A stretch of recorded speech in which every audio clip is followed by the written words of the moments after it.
move that VP Sara Duterte decided na wag nang include si Atty. Harry Roque since he is applying for asylum in Netherlands?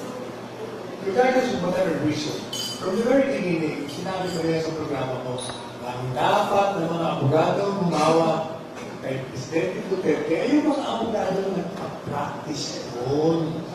Yan ang pinaka-tama, epektibo, magaling na move. Kukuha ka ng abogado sa Pilipinas. Baka hindi matanggap yun dahil kasi me personally, hindi ko alam kung ano ang requirements ng isang Filipino lawyer to get into practice there. Hindi ko pa alam yun. Pangalawa, yung procedure doon, hindi mo alam din. Kasi iba ang procedure nila doon. Pero mo, alam niyo na pati hearsay tinatanggap doon. Pero sir, do you think it's proper? Kasi isa sa mga dinadahilan din ni Atty. Harry Roque to apply for asylum is gusto niya raw tumayong bilang legal counsel ni dating Pangulong Duterte sa dahil. Alam niyo, kaya naman sa abogado gusto, kung ayaw naman nung principal, kung ayaw sa'yo, ay bakit ba ipipili ka sa sarili mo?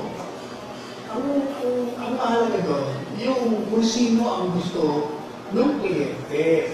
Kung ayaw ng kliyente, bakit mo ipipili ka sa sarili mo? Ayaw mo din. Hindi ko alam ko. Ang alam ko, ang nag-announce ay si VP Inday Sara. Si VP Inday Sara ang siyang bumubuo ng team.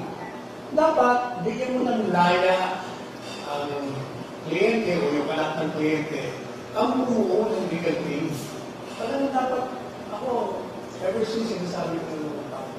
But sir, to begin with, do you have an idea, did VP Sara reach out to Harry Roque to go there? Wala. Because he's also... Wala akong alam yan. I have not talked to Inday regarding that. Ito nag-uusap ko. Nag-uusap pa lang namin kung sa akin.